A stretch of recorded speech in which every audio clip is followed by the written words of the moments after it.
وہ دروازے کے آگے ڈھال بنی کھڑی تھی، دونوں ہاتھ پھیلاکر جیسے اپنی کمزور ہتھیلیوں سے لکڑی کے اس مضبوط تختے کو سہارا دے رہی تھی۔ باہر سے دروازے پر لگنے والی ضربیں دیواروں تک میں گونج رہی تھی۔ ہر وار کے ساتھ کمرہ کانپ اٹھتا تھا۔ پلوشا نے ہونٹ بیچ لیے، اس کی سانسیں تیز ہو رہی تھی، مگر قدم پیچھے ہٹانے کا نام نہیں لے رہے تھے۔ باہر سے اس کی بھاری آواز آئی، ہٹ جاؤ پلوشا، ورنہ میں دروازہ توڑ دوں گا۔ پلوشا نے لرزتی ہوئی آواز میں جواب دیا، آپ کو اندر آنے کی اجازت نہیں ہے۔ اور پھر آپ ثابت کیا کرنا چاہتے ہیں؟ اتنی سی غلطی معاف نہیں کر سکتے؟ ایک اور زوردار ضرب پڑی، دروازہ چڑچڑا اٹھا اور ہنسا۔ اجازت تم دو گی مجھے؟ پلوشا نے آنکھیں بند کر لی، آپ اس وقت ہوش میں نہیں ہیں، بہتر ہے واپس چلے جائیں۔ باہر سے آواز اور قریب ہو گئی، میں پوری طرح ہوش میں ہوں اور تمہیں بھی آج میں حقیقت کا ہوش دلا دوں گا۔ دروازہ ایک آخری دھماکے کے ساتھ اندر کی طرف جھک گیا، لکڑی کے ٹکڑے فرش پر بکھر گئے اور وہ کمرے میں داخل ہو گیا۔ اس کی آنکھوں میں ایک عجیب سی چمک تھی، جس سے غصہ بھی تھا اور آنا بھی۔ پلوشا نے پیچھے ہٹتے ہوئے کہا، آپ کو شرم آنی چاہیے۔ اس کے قریب آیا، شرم تمہیں آنی چاہیے جو مجھے مجبور کر رہی ہو، اور اس وقت تمہیں شرم نہ آئی جب سب کے سامنے یہ سب کرتے ہوئے اب میرے سامنے کیوں نہیں کر سکتی ہو؟ میں نے آپ کو نہیں کچھ اکسایا تھا، پلوشا نے کانپتی ہوئی آواز میں کہا۔ اسے تنزیہ مسکراہٹ کے ساتھ جواب دیا، تمہاری خاموشی سب سے بڑا اکساؤ ہے۔ پلوشا نے دیوار سے ٹھیک لگائی، آپ یہ سب کر کے کیا ثابت کرنا چاہتے ہیں؟ میں صرف یہ ثابت کرنا چاہتا ہوں کہ تم میری ہو اور ہمیشہ رہو گی۔ ملکیت نہیں ہے یہ ظلم ہے۔ اس کے چہرے پر سختی بڑھ گئی۔ محبت میں تھوڑا سا جبر چلتا ہے، اور خاص کر تب جب محبت سچی ہو تو پھر تھوڑا نہیں زیادہ جبر بھی ہو تو محبت کا حصہ ہی مانا جاتا ہے۔ اس کو خیر یہ باتیں تو نہیں وقت کے ساتھ سمجھ آ جائیں گی کہ میری محبت کس قسم کی ہے۔ محبت میں جبر نہیں ہوتا۔ پلوشا کی آنکھوں میں نمی اتر آئی، وہ لمحہ بھر کو رکا جیسے اس نے اس کے لفظوں نے اسے چوٹ پہنچائی ہو، مگر اگلے ہی پل اس نے وہ سختی دکھا دی جو شاید کسی مرد کو نہیں دکھانی چاہیے تھی۔ کمرے کی فضا بوجھل ہو گئی، خاموشی دیواروں سے ٹکرا کر واپس آ رہی تھی۔ چند لمحوں بعد پلوشا زمین پر بیٹھی تھی، اس کی نظریں خالی تھی، وہ چھت کو دیکھ رہی تھی جسے وہاں کوئی جواب لکھا ہو۔ وہ دروازے کے قریب گہرا سانس درست کر رہا تھا۔ پلوشا نے مدھم آواز میں کہا، اگر یہی آپ کا اصل چہرہ ہے تو میں اس کے ساتھ زندگی کیسے گزاروں گی؟ وہ چونکا، تمہیں مجھ سے ڈر نہیں لگ رہا؟ اللہ سے ڈر نہیں لگا تمہیں؟ معاشرے سے ڈر نہیں لگا؟ اور مجھ سے ڈر کے کیا کہنا چاہتی ہو؟ مجھے اس انسان سے ڈر لگ رہا ہے جو بھی میرے سامنے کھڑا ہے۔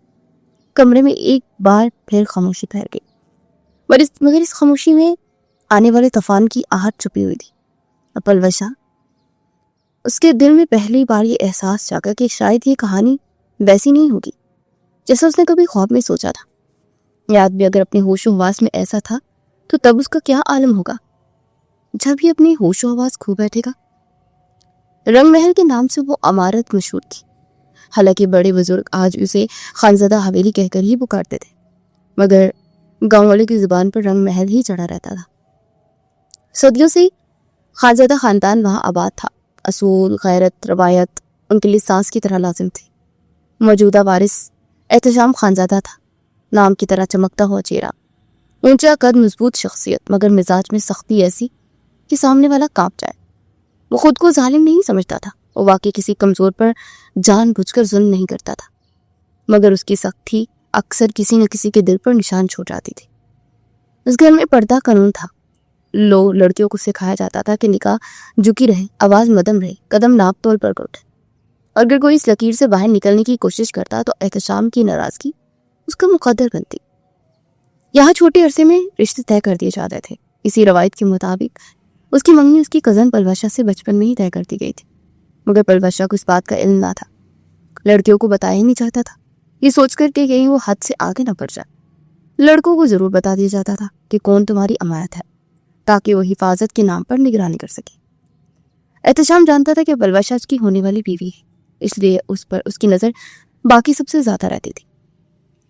پلوشا کم عمر تھی، معصوم تھی، اسے دنیا کی پیچیدگیوں کا اندازہ نہیں تھا۔ وہ احتشام کو لالا کہہ کر بلاتی، اور سچ تو یہ تھا کہ اپنے مرحوم باپ سے بھی زیادہ اسی سے ڈرتی تھی۔ ایک دوپہر وہ سیڑھیوں سے تیزی سے اتر رہی تھی، اس کی پائلوں کی آواز گونج رہی تھی کہ اچانک وہ احتشام سے ٹکرا گئی۔ اگر احتشام نے بازو بڑھا کر اسے تھام نہ لیا ہوتا تو سیدھا دیوار سے جا لگتی. اس کا وجود اس کی مضبوط باہوں میں آگ گرا. چند لمحوں کے لیے دونوں کی سانسیں الجھ گئی. احتشام نے فوراً اسے سیدھا کیا. دیکھ کر نہیں چل سکتی, اندھی ہو؟ پلوشا نے نظریں جھکا لی. معاف کر دے لالا, دھیان نہیں رہا. ایسی بھاگ رہی جس سے حویلی نہیں کوئی میلہ لگا. میں تو ہمیشہ ایسے ہی اترتے آئی ہوں. ایسے ہی اترتی ہوں جیسے ہر بار میں ہی کھڑا ہوں پکڑنے کے لیے. جو تم کہتی ہو کہ کسی کو تعینات کر دوں میں تمہارے لیے. وہ فوراً خاموش ہو گئی. اسے اندازہ تھا جتنا بولے گی اتنی ڈانٹ پڑے گی. جاؤ یہاں سے. وہ سر چکائے آگے بڑھ گئی, مگر اس میں یہ بتایا نہیں کہ احتشام کی جیب میں رکھا دھاتی موبائل اس کے ہونٹ سے ٹکرا گیا تھا. ہلکی سی زچکی اس کے لبوں سے نکلی, مگر اس نے پیچھے مڑ کر نہیں دیکھا. شام کو سب جب ڈائننگ ٹیبل پر جمع ہوئے تو اس کا ہونٹ سوج چکا تھا. گھر کا اصول تھا کہ سب اکٹھے کھانا کھائیں. کسی کو کمرے میں کھانا نہیں دیا جاتا تھا. پلوشا کی ماں نے پوچھا کہ یہ کیا ہوا, سیڑھیوں سے پھسل گئی تھی کیا؟ نوکرانی نے بھی پوچھ لیا تو اس نے وہی جواب دیا. تو شام کی نظر جب اس کے ہونٹ پر پڑی تو وہ چند لمحوں کے لیے ساکت ہو گیا. اسے خود اندازہ ہو گیا کہ چوٹ کیسے لگی ہوگی. اس کے اندر کچھ عجیب سا کھینچا. چہرے پر کوئی تاثر نہ آیا. کھانا ختم ہوا تو وہ خاموشی سے اٹھ گیا. رات کے ذہن میں سب بچے اور لڑکیاں اکٹھی تھی. جب باہر سے پیزا آیا تو سب حیران رہ گئے. یہ کس نے منگوایا؟ نوکر نے جواب دیا. بڑے صاحب نے کہا ہے کہ سب مل کر کھائیں. بچوں میں خوشی کی لہر دوڑ گئی. پلوشا نے چونک کر دروازے کی طرف دیکھا. شاید شام چند لمحوں کو کھڑا تھا. اس کی نظریں اس سے ملی مگر فوراً ہٹ گئی. پلوشا نے دھیرے سے کہا, لالا نے منگوایا. ایک کزن نے ہنستے ہوئے کہا, لگتا ہے آج موڈ اچھا ہے. احتشام کی آواز پیچھے سے آئی, زیادہ باتیں مت کرو اور سو جاؤ. سب ہنس پڑے مگر پلوشا نے پہلی بار محسوس کیا کہ شاید اس کا معافی مانگنے کا طریقہ ہے. آہستہ سے بولی, شکریہ لالا. احتشام نے سنا مگر کچھ نہ کہا. صرف اتنا بولا, جلدی سو جاؤ, کل سب کو فجر میں اٹھنا ہے. کسی کو اندازہ نہیں تھا کہ روایتوں کو اس مضبوط دیوار کے پیچھے ایک ایسا راز پل رہا ہے جو نہ صرف رنگ محل بلکہ پلوشا کی زندگی بھی بدل دینے والا ہے. اور احتشام کو پہلی بار اپنے ہی بنائے ہوئے اصولوں کے سامنے کھڑا کر دے گا. رنگ محل حویلی کے بارے میں ایک ایسا راز بھی تھا جسے خاندان کے بزرگ سینے میں دفن رکھتے تھے اور نئی نسل کو صرف اتنا بتایا تھا کہ یہ نام پرانا ہے, اسے دہرانا مناسب نہیں. اس لیے کچھ لوگ اسے خانزادہ حویلی کہنے پر زور دیتے تھے. مگر گاؤں کی زبان بدلنا آسان نہیں ہوتا. کہانی برسوں پرانی تھی جب احتشام کے ایک بڑے بزرگ دولت, غرور اور عیش میں ڈوب گئے تھے. محفل سستی تھی, ساز بجتے تھے, رقص ہوتا تھا, اور ایک رات نشے اور ضد میں انہوں نے پوری حویلی میں ایک مشہور طوائف کے نام لکھ دی تھی. عورت حسن میں بے مثال تھی, آواز میں جادو تھا اور عقل میں زہر. لوگ کہتے تھے کہ اسے صرف ایک مرد نہیں بلکہ پورے خاندان کو اپنے جال میں لے لیا ہے. کچھ عرصہ یہ حویلی واقعی کوٹھا بن گئی تھی. روشنی سے جگمگاتے کمروں میں رقص ہوتا تھا. باہر سے آنے والے رئیس زادوں پر قطار بناتے تھے. خانزادہ نام مٹی میں مل رہا تھا. پھر خاندان کے ایک بزرگ نے بغاوت کی. انہوں نے کہا, یہ گھر ہماری ماؤں کی عزت ہے, اسے بازار نہیں بننے دیں گے.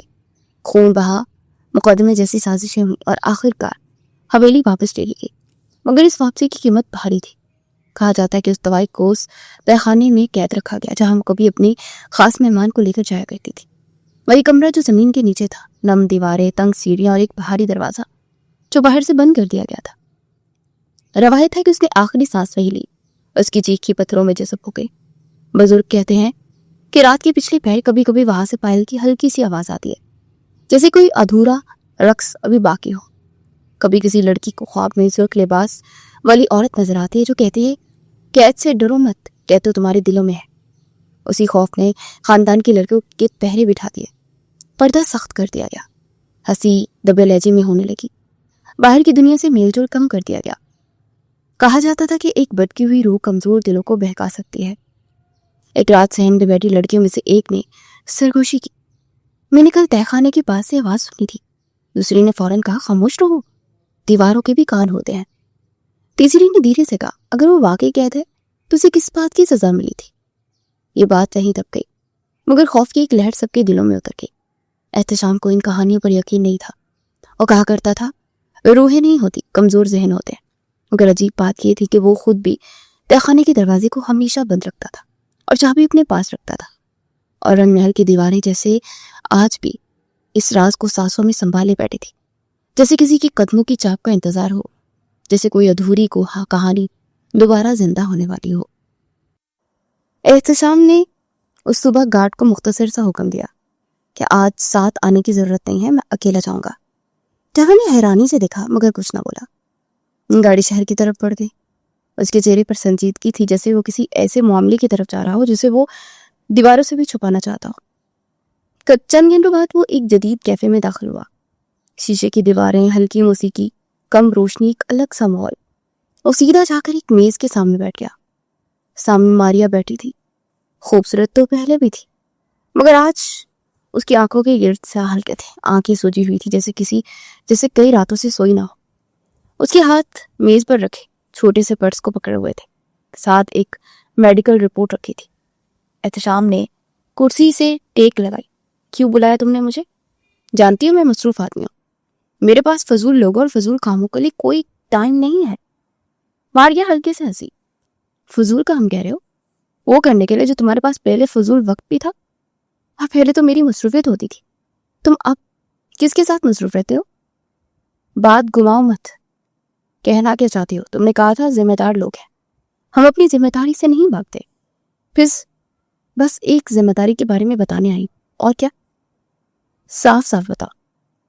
صاف بات یہی ہے کہ جو تم نے ختم سمجھا وہ ختم نہیں ہوا، ایک کڑی بات رہ گئی ہے جو ہمیں جوڑ سکتی ہے اور برباد بھی کر سکتی ہے۔ احتشام نے آنکھیں سکیڑ لی۔ پہیلیاں مت بجاؤ، پہلے مجھے یہ تمہارے ڈرامے برداشت کر لیا کرتا تھا، اب میرا کوئی موڈ نہیں ہے۔ ماریا نے رپورٹ اس کی طرف سرکائی۔ میں تمہارے بچے کی ماں بننے والی ہوں۔ چند میں خاموشی رہی، پھر احتشام ایسا ہنسا، ہو ہی نہیں سکتا، تمہیں مذاق لگ رہا ہے؟ بول گئے وہ سارے دن، وہ ساری راتیں، پھر ایسا کیوں نہیں ہو سکتا؟ ماریا نے حیران ہو کر بولا، لیکن اس حیرانی میں یہ احساس بھی تھا کہ جیسے وہ حق پر ہے۔ یہ کس کا گناہ میرے سر ڈالنے آئی ہو؟ تم جانتی ہو میں نے کبھی تمہیں وہ خوش قسمتی دی ہی نہیں جس کی وجہ سے تم میرے بچے کی ماں بن سکو، کیونکہ میرے بچے کی ماں بننے کے لیے جس معیار پر پورا اترنا پڑے گا وہ تم کبھی بھی نہیں کر سکتی ہو۔ 7 دفعہ مر کے 7 دفعہ پیدا ہو جاؤ تب بھی نہیں کر سکتی ہو۔ ماریا کے چہرے کا رنگ بدل گیا۔ کیا مطلب؟ ماریا نے ایسے پوچھا جیسے جواب اس کو پہلے سے ہی پتا تھا۔ مطلب یہ کہ میں بے وقوف نہیں ہوں، یہ میرا بچہ نہیں ہے، میں تمہارے ساتھ زندگی کر رہا ہوں، خاندان پیدا کرنے کے لیے نہیں بیٹھا۔ ماریا شیطانی سا ہنسنے لگی۔ اس نے کہا چلو مان لیا تمہارا بچہ نہیں ہے، اور تم نے میرے ساتھ تو تعلق تو بنایا لیکن کبھی مجھے یہ شرف نہیں بخشا، پر دنیا کو کیسے سمجھاؤ کہ یہ تمہارا بچہ نہیں؟ اسے سوال پوچھا، دنیا کو کیوں سمجھانا ہے؟ تمہیں نہیں پتا آج کل سائنس نے بہت ترقی کر لی ہے؟ احتشام کے چہرے پر کوئی بھی پریشانی نہیں تھی، کیونکہ اسے پتا تھا کہ اگر اس نے کچھ دیا ہی نہیں تو ماریا کو بھی ثابت نہیں کر پائے گی، کیونکہ اگر میں نے تمہارا نام لے لیا تو تمہارے خاندان کی خیرت کا کیا ہوگا؟ سوچا ہے تم نے کیا ہے نہیں؟ یہ بچہ تمہارا ہے یا نہیں، یہ باتیں تو بات کی ہیں، صرف الزام ہی لگا دیا تو وہی کافی ہو جائے گا۔ تمہیں پتا ہے آج کل کی چیزیں بڑی جلدی وائرل ہو جاتی ہیں، اور جس کی جتنی عزت ہوتی ہے وہ اتنا بدنام ہوتا ہے۔ میں تو کچھ بھی نہیں ہوں، مجھے تو کوئی بھی نہیں جانتا، میرا تو اسکول دنیا میں کوئی تھا ہی نہیں، لیکن تمہاری تو عزت ہے نا۔ پھر جس کی عزت ہوتی ہے اسی کی عزت جاتی ہے، یہ بات یاد رکھنا، اور میں کچھ بھی کر سکتی ہوں۔ اور باقاعدہ کھل کر سامنے آ گئی تھی۔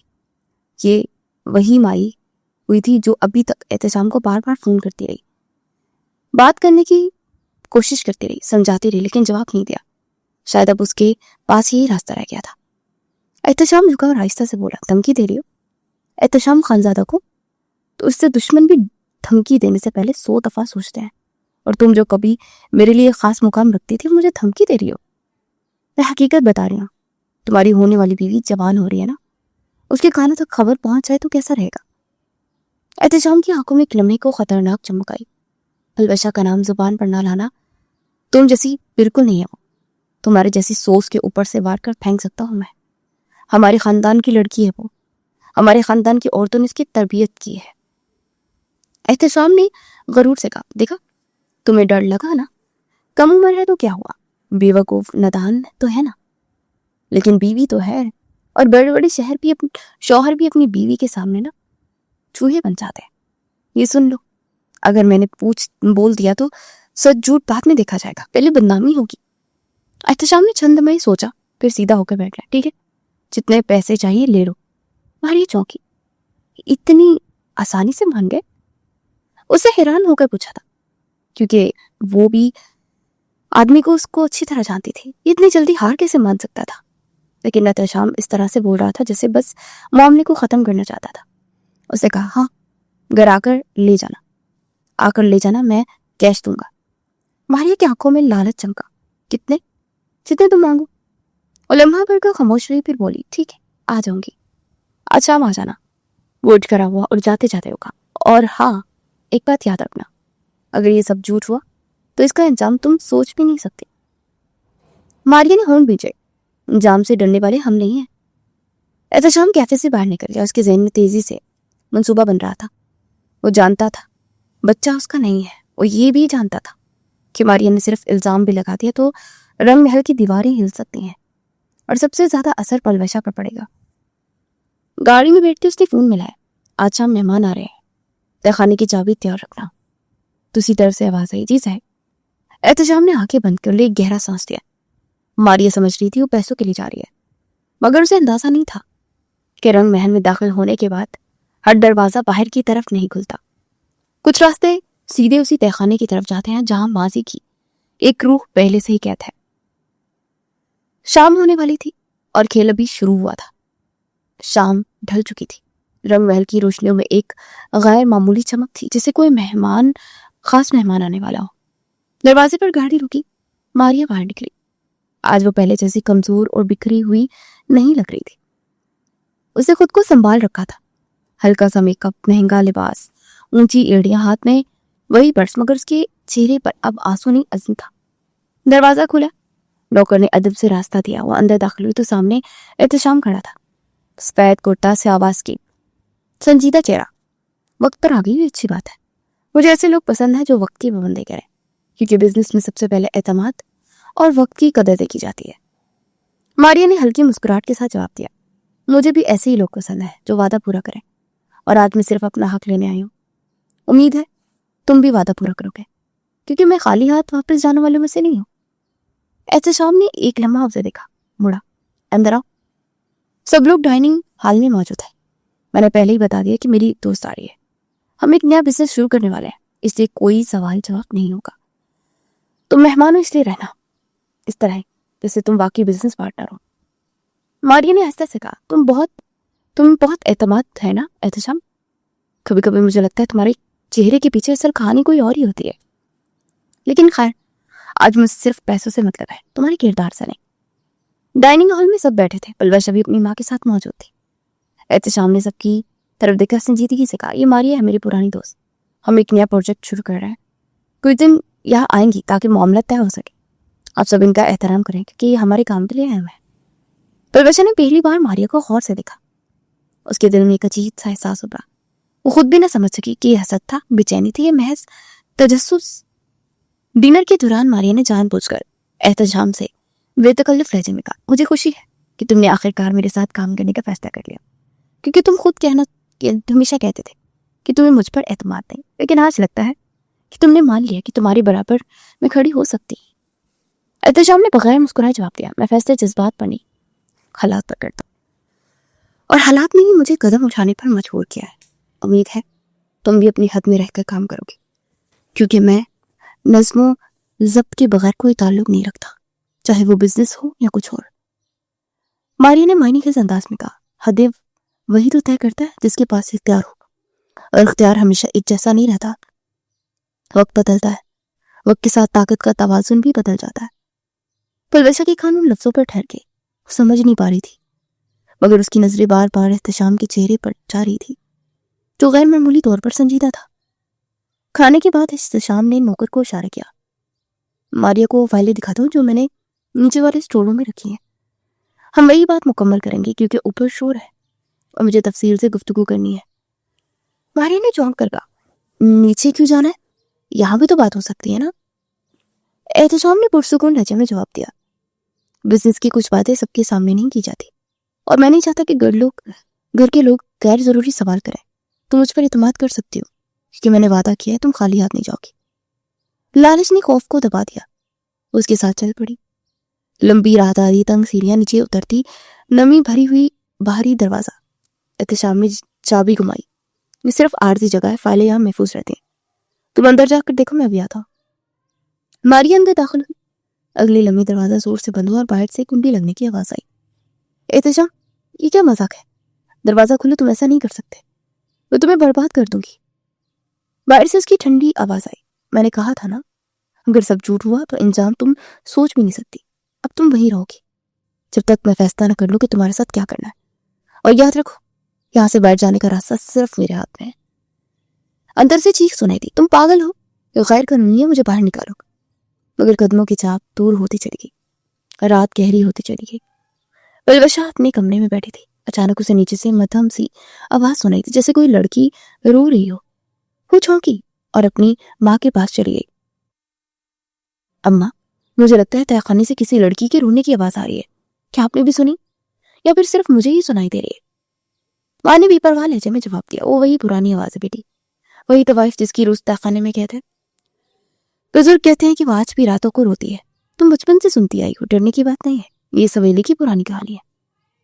तलवशा ने आहिस्ता से कहा, मुझे डर नहीं लग रहा अम्मा, बस अजीब सा तजस्सुस हो रहा है, जैसे कोई वाकई वहां हो, जैसे कोई जिंदा इंसान मदद मांग रहा हो। क्या वो वाकई सिर्फ रो है या कुछ हो? माँ ने सख्ती से कहा, ज्यादा ना सोचा करो, लड़कियों को ऐसे मामलों से दूर रहना चाहिए, ये हवेली अपने राज खुद संभाल लेती है। तुम अपने कमरे में जाओ और दरवाजा बंद कर लो। फलवशा वापिस आ गई, मगर उस रात उसकी आंखों में नींद नहीं थी।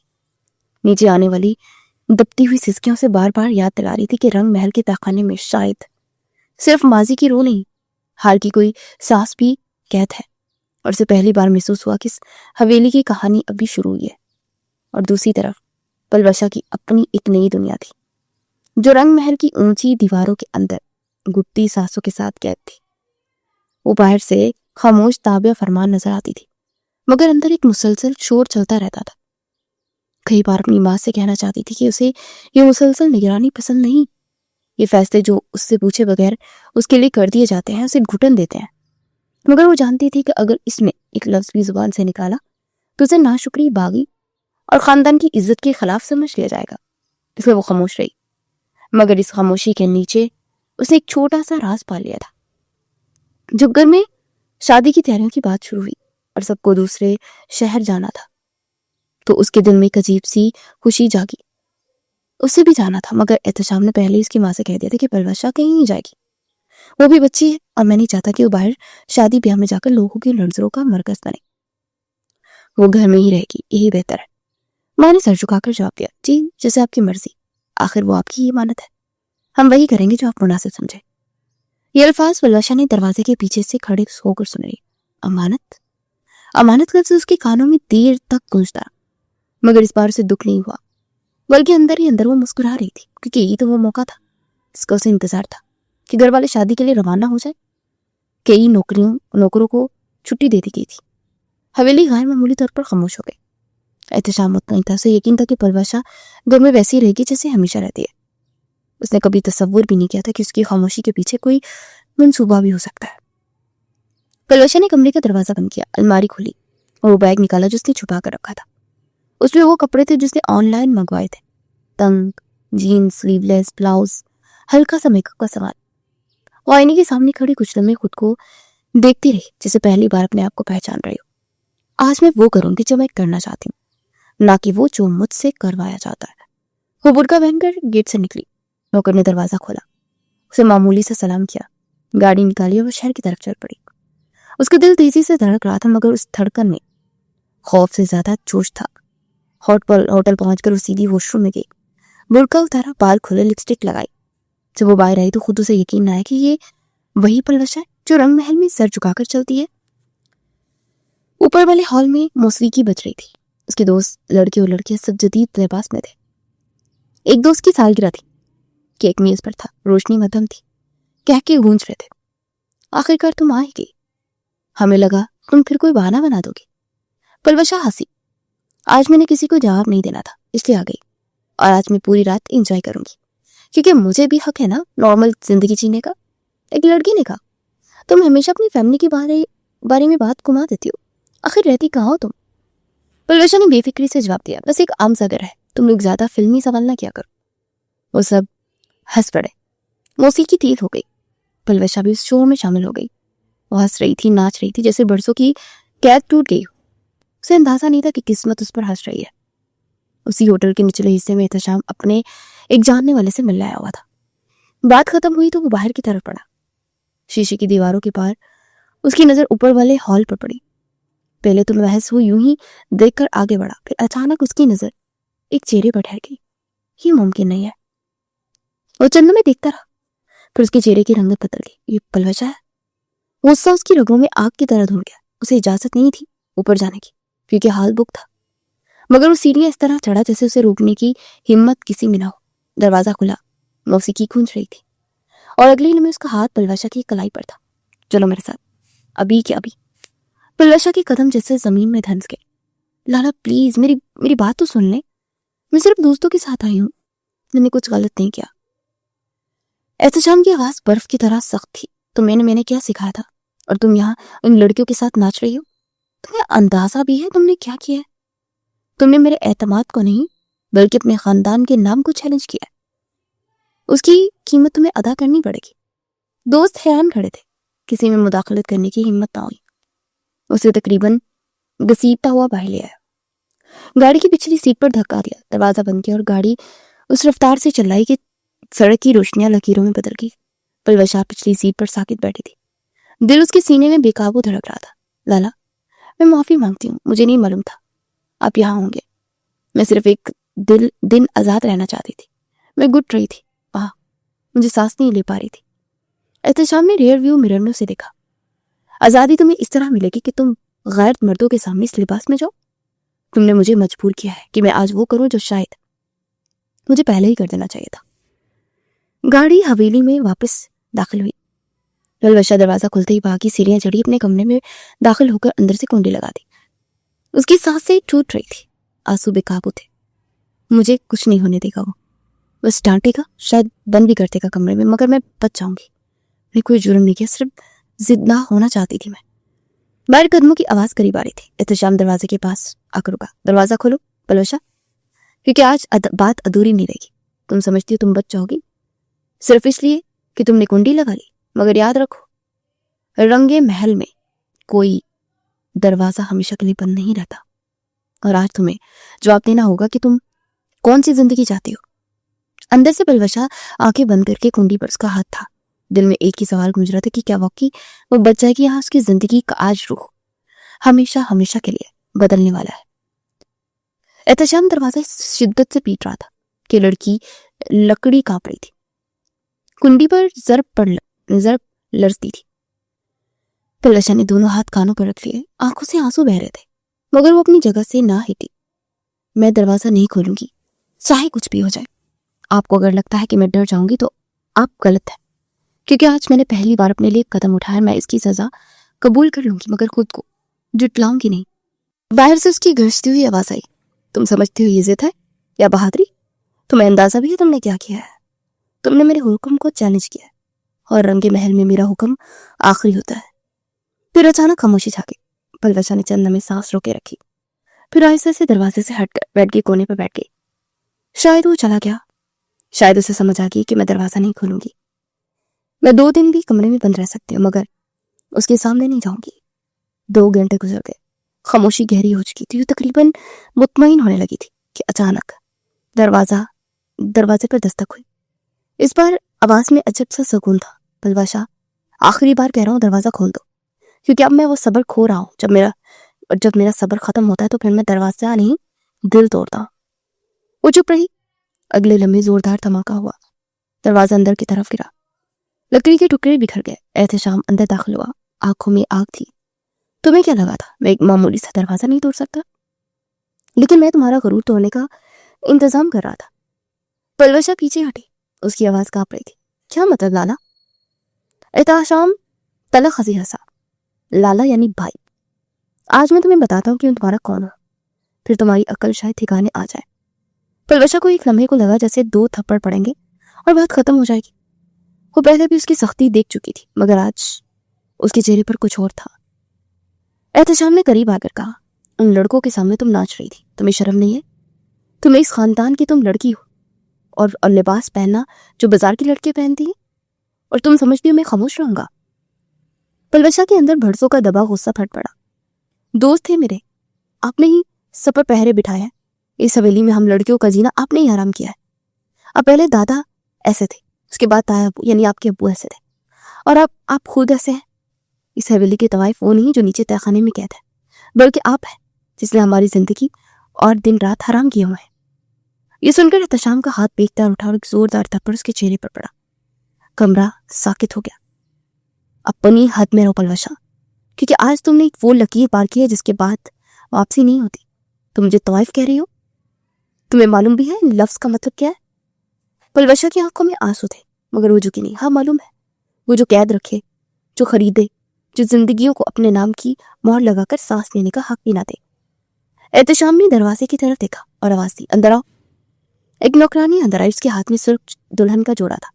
पलवशा साकित रह गई। ये क्या हो रहा है? नौकरानी ने नजरें झुकाकर कहा। एहतशाम साहब ने कहा कि आप तैयार हो जाए।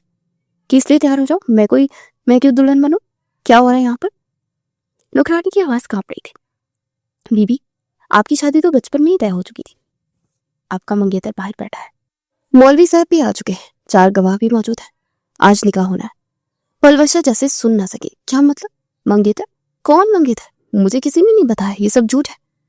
एहतशाम ने सर तहजे में कहा, मंगेतर मैं हूँ, और ये फैसला आज का नहीं बरसों पुराना है। तुम मेरी अमानत थी और अब मेरी बीवी बनोगी, ताकि आइंदा तुम्हें ये ख्याल भी ना आए कि तुम आजाद हो। पलवशा के हाथ कांपने लगे। आप मेरे साथ ये जबरदस्ती नहीं कर सकते, ये निकाह नहीं होगा, मैं राजी नहीं हूं। एहतशाम करीब आया। रजामंदी तुम्हारी जुबान से निकलेगी, चाहे तुम दिल से मानो या ना मानो, क्योंकि आज के बाद तुम्हारी हर सांस मेरे नाम से जुड़ी होगी, और तुम कभी दोबारा किसी होटल के हॉल में जाकर नाचने का सोच भी नहीं सकोगी। पलवशा ने फौरन अपनी माँ को फोन मिलाया। अम्मा, फोन उठा प्लीज, मुझे आपसे बात करनी है। मुझे यहाँ जबरदस्ती दुल्हन बनाया जा रहा है। मगर कॉल रिसीव ना हुई। अगले लम्हे फोन उसके हाथ से छीन लिया गया। नौकरानी रोते हुए बोली, बीबी प्लीज मेरी बात मान ले। अगर मैंने आपको तैयार नहीं किया तो मेरे लिए मुश्किल हो जाएगी। वो मेरी भी जिंदगी खत्म कर देंगे। मेरी छोटे छोटे मेरे बच्चे हैं बीबी, प्लीज मेरी बात मान ले, मैं मजबूर हूं। पलवशा के अंदर जैसे सब कुछ टूट गया। मैंने सिर्फ एक दिन हंसने की कोशिश की थी। क्या उसकी सजा निकाह है? क्या मैं कोई चीज हूं जिसे गुस्से में खरीद लिया जाए? नौकरानी ने कपड़े उसके सामने रख दिए। जल्दी करे बीबी, बाहर सब इंतजार कर रहे हैं। एहतशाम दरवाजे के पास खड़ा आखिरी बार बोला, याद रखो आज के बाद तुम्हें किसी पहरे की जरूरत नहीं होगी, क्योंकि तुम खुद मेरी दी हुई जंजीर पहनोगी। पलवशा आईने के सामने खड़ी थी। सुरख जोड़ा उसके हाथ में था। आंखों में आंसू थे। जहन में वो लम्हा घूम रहा था जब वो चंद घंटे पहले आजादी महसूस कर रही थी। मुझे पता भी नहीं था कि आज का दिन जब मैं मौज मस्ती करने के लिए घर से निकली थी, तो शाम तक यही दिन मेरी जिंदगी का सबसे मुसीबत भरा दिन बन जाएगा। बाहर मौलवी की आवाज गूंजी, दुल्हन को बुला लें, वक्त हो रहा है। पलवशा को महसूस हुआ कि उसकी जिंदगी का दरवाजा भी इसी तरह टूट चुका है, जैसे उसके कमरे का दरवाजा टूटा था, और उसे मालूम नहीं था कि आगे उसे बचना है या बिखर जाना है। निकाह हो चुका था। वो ये सोच रही थी कि जब मेरे घर वाले आएंगे तो मैं उनको बताऊंगी, लेकिन फिर उसके अंदर से आवाज आ रही कि उनको तो मैं पहले ही सब कुछ बता दूंगी। जब उन्हें तो पता चलेगा कि निकाह हो गया तो वो क्या कर लेंगे, क्योंकि निकाह के बाद कोई आखिर कर ही क्या सकता है। मौलवी साहब भी दुआएं देकर उठे ही थे कि एहतशाम ने गैर मामूली संजीदगी से कहा, मौलवी साहब आप तशरीफ ले जाएं, बाकी सब लोग भी जा सकते हैं। निकाह हो चुका है, अब यहाँ किसी हुजूम की जरूरत नहीं है। एक बुजुर्ग ने हिचकिचाते हुए पूछा, बेटा सब खैरियत तो है? दुल्हन कुछ परेशान लग रही है। एहतशाम ने निगाह झुकाकर मुख्तसर जवाब दिया, सब ठीक है, वो कम उम्र है, घबरा गई है, आप लोग दुआ करें बस। उसने नौकरानी की तरफ रुख किया, तुम भी अपने घर चली जाओ। आज के बाद जो कुछ होगा वो मेरे और मेरी बीवी के दरमियान होगा, किसी तीसरे की जरूरत नहीं है। नौकरानी ने पलवशा की तरफ एक डरी हुई नजर डाली और आहिस्ता से बोली, बीबी अल्लाह को आसानी दे। और वो भी चली गई। हवेली के बड़े दरवाजे बंद हुए तो सन्नाटा ऐसे उतरा जैसे किसी ने शोर की चादर खींच ली हो।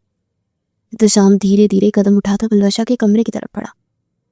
दरवाजा आहिस्ता से खोला तो कमरे के कोने में बैठी थी, सुरख जोड़े में मलबूस, आंखें फैली हुई, सांस तेज, जैसे किसी शिकारी को सामने देख लिया। एहतशाम ने नर्म लहजे में कहा, पलवशा अब सब चले गए हैं, डरने की जरूरत नहीं है। वो जैसे ही एक कदम आगे बढ़ा, अलवाशा अचानक चीख उठी, नहीं, पास मत आए, मुझे हाथ मत लगाए, मुझे छोड़ दे, मैं मर जाऊंगी। वो जोर जोर से रोने लगी। उसका जिस्म कांपने लगा, सांस ऐसे चल रही थी जैसे सीना फट जाएगा। मुझे मत छुए, आपने मुझे मारा भी, जबरदस्ती निकाह भी किया। आप आज की रात मेरे साथ क्या करेंगे? मुझे पता है, मुझे सब पता है। एहतशाम एक लम्हे को साकित रह गया। पलवशा, होश में आओ, मैं तुम्हें कुछ नहीं कहूंगा। लेकिन वो सुन ही नहीं रही थी। उसके हाथ बर्फ की तरह ठंडे हो गए थे, आंखें उलटने लगी, सांस रुकती हुई महसूस होने लगी। मुझे सांस नहीं आ रहा, मुझे मुझे फिर वो बेहोश हो गई और एक तरफ गिर गई। एहतशाम घबरा गया। पलवशा, आंखें खोलो, कोई है? वो खुद ही दौड़ा, पानी लाया, उसके चेहरे पर छींटे मारे, मगर वो बेइज्जत पड़ी रही। फौरन डॉक्टर को फोन किया। कुछ देर बाद डॉक्टर आया, नब्ज देखी, सांस चेक की और संजीदगी से बोला, लड़की शदीद खौफ का शिकार हुई है, पैनिक अटैक था, जिस्म बर्दाश्त नहीं कर सका, इसलिए बेहोश हो गई। आपने इस पर बहुत ज्यादा दबाव डाला है, इसे सुकून, तहफ्फुज और वक्त चाहिए, वरना मामला बिगड़ सकता है। एहतशाम खामोश खड़ा रहा। डॉक्टर के जाने के बाद वो बिस्तर के पास कुर्सी खींचकर बैठ गया। पलवशा के चेहरे पर मेकअप के बावजूद उसके हाथ का निशान साफ दिखाई दे रहा था। उसे हमेशा से आहिस्ता से हाथ आगे बढ़ाया, मगर छूने की हिम्मत ना हुई। वो खुद से बोल पड़ा, मैंने कहा, मैंने क्या कर दिया? ये सब काबू में रखने में था ना, इसे बचाने के लिए था, शायद इसे अपने गरूर के लिए। वो याद करने लगा उसका जुमला, इस हवेली की तवाइफ पूरी जो नीचे तहखाने में कहते बल्कि आप है, जिसने हमारी जिंदगी और दिन रात हराम किए हुए हैं। उसे लगा जैसे वो अल्फाज अपनी दीवार से टकराकर उसके कानों में गूंज रहे हों। शायद उसे समझ ही नहीं थी कि वो क्या कर रही है। शायद उन लड़कों ने उसे बहकाया होगा, वो भी बच्ची है। उसी लम्हे दरवाजे पर जोर की दस्तक हुई, ठक ठक ठक। एहतशाम चौंका, दरवाजा खोला तो सामने पुलिस खड़ी थी। आप एहतशाम साहिब हैं? हमें आपसे कुछ सवालात करने हैं। क्या बात है? एक ऑफिसर ने संजीदगी से कहा। एक खातून मारिया की तरफ से वीडियो पैगाम मौसूल हुआ है। उसने इल्जाम लगाया कि उसे आपकी हवेली तक के तहखाने में कैद रखा गया, पानी और खाने के बगैर छोड़ दिया गया। एहतशाम के चेहरे का रंग उड़ गया। ये झूठ है। ऑफिसर ने मोबाइल उसके सामने किया। वीडियो में कमजोर जर्द चेहरा मारिया बोल रही थी, अगर ये वीडियो आप तक पहुंच गई तो समझ ले मैं जिंदा नहीं गई। मुझे यहाँ बंद किया गया है, मैं वहां बनने वाली थी, मगर मुझे मरने के लिए छोड़ दिया गया। अगर मुझे कुछ हो जाए तो जिम्मेदार एहतशाम। एहतशाम के हाथ काम के, उसके पास फोन कैसे है? ऑफिसर बोला। उसके पास 2 फोन थे, एक आप लोगों ने ले लिया, दूसरा उसने छुपा रखा था। आखिरी पैगाम भेजकर दम तोड़ गई। एहतशाम को गिरफ्तार कर लिया गया। हवेली में कहराम मच गया। पलवशा की माँ के दिल में ठेस उठी, मगर वो भी खामोश रही। हमारी किस्मत में शायद यही लिखा है, वो बस इतना कह सकी। 24 घंटों में मामला रफा दफा हो गया। मारिया को दुनिया में कोई नहीं था, कोई मुद्दई, कोई मुकदमा दर्ज ना कर सका। ताकत, दौलत, ताल्लुकात ने सब कुछ कर दिया। वापस आकर एहतशाम देर तक तनहा बैठा रहा। मैंने एक जान खो दी, मगर कानून भी कुछ ना कर सका। क्या मैं वाकई बेकसूर हूँ? पलवशा होश में आई तो कमजोर आवाज में बोली, अब वापस आ गई? पुलिस क्यों आई थी? एहतशाम ने नजरें चुरा कर कहा, कुछ पुराना मामला था, खत्म हो गया। पलवशा ने सर तहजे में कहा, इस हवेली के मामले कभी खत्म नहीं होते, सिर्फ दब जाते हैं। कुछ दिनों बाद उसने माँ से कहा, मैं उसे छोड़ दूंगी, मैं इसके साथ नहीं रह सकती। जिस आदमी से मैं डरती हूँ उसके साथ कैसे जी? मगर हैरत अंगेज तौर पर एहतशाम बदलने लगा। वो नरम हो गया। उसने हाथ उठाना छोड़ दिया। आवाज में सख्ती कम हो गई। एक रात उसने पलवशा से कहा, मैं जानता हूँ मैंने तुम पर जुल्म किया, अगर तुम जाना चाहो तो मैं रोकूंगा नहीं, मगर एक मौका दे दो खुद को बदलने का। मैं नहीं चाहता तुम मुझे देखकर कांपो। पलवशा ने तवील खामोशी के बाद कहा, मोहब्बत खौफ से नहीं जीती जाती एहतशाम, अगर तुम वाकई बदल गए हो तो वक्त साबित करेगा। वक्त गुजरता गया और एहतशाम ने वाकई उसके साथ मोहब्बत का मामला रखना शुरू किया। उसकी मर्जी पूछता, उसकी बात सुनता, उसकी आंखों में खौफ कम होने लगा। एक दिन पलवशा ने आहिस्ते से कहा, शायद मैंने भी जल्दी में फैसला कर लिया था, शायद इंसान बदल सकते हैं। वो दोनों साथ रहने लगे, मगर हवेली के राज वही रहे। तहखाने का दरवाजा हमेशा बंद रहता, मगर रातों को कभी कभी हल्की सी सरगोशी सुनाई देती। लोग कहते थे कि जो औरत माँ बनने वाली हो वो दुनिया से चले जाए तो वो चुड़ैल बन जाती है। एक रात पलवशा ने खिड़की से बाहर देखा और सरगोशी की, मारिया अगर तुम हो तो मुझे माफ कर देना, मैं भी कैद थी, मैं भी मजबूर थी। हवा का एक तेज झोंका आया, चिराग बुझ गया। एहतशाम ने पीछे से आकर पूछा, किससे बात कर रही हो? पलवशा ने धीरे से जवाब दिया, उन राजों से जिस हवेली में दफन है। कहते हैं इस हवेली में एक नहीं 2 साहिब बसते हैं। एक मारिया खां जो इंसाफ ना पा सकी, और एक वो खौफ जो कभी मुकम्मल तौर पर खत्म ना हुआ। पलवशा मेरे सामने देखते हुए कहा और वहां से चली गई। एहतशाम को ये बात हमेशा उस लड़की के सामने सर नहीं उठाने देती थी कि वो लड़की उसके सारे राजों के बारे में जानती थी, इसलिए वो पहले से भी ज्यादा पता चल गया था उसे, और वो अच्छे तरीके से पेश आता था, और शायद यही उसकी हार थी। और यूं जिंदगी चलती रही मोहब्बत और माजी के बोझ के साथ, एक ऐसी हवेली में जहां सच कभी मुकम्मल तौर पर रोशनी में ना आ सका। वो कहते हैं ना कि बड़ी बड़ी हवेलियों में बड़े बड़े राज दफन होते हैं। हर दफा कोई औरत किसी हफ्ज़दा माहौल से निकलकर अपनी जिंदगी बनाकर एक इंडिपेंडेंट वुमेन नहीं बन जाती। कभी कभी उसे वहीं पर रहकर उसी माहौल में जिंदा रहना पड़ता है। शायद यही इस कहानी का एक सबसे ज्यादा हकीकत पसंदाना पॉइंट है। बाकी आप लोग अपनी राय का इजहार जरूर कीजिएगा। अगर छोटा सा तबसरा लिखते आखिर में तो बहुत अच्छा होगा। हम आपके लिए इसी तरह के अच्छे अच्छे नॉवल लेकर आते रहेंगे।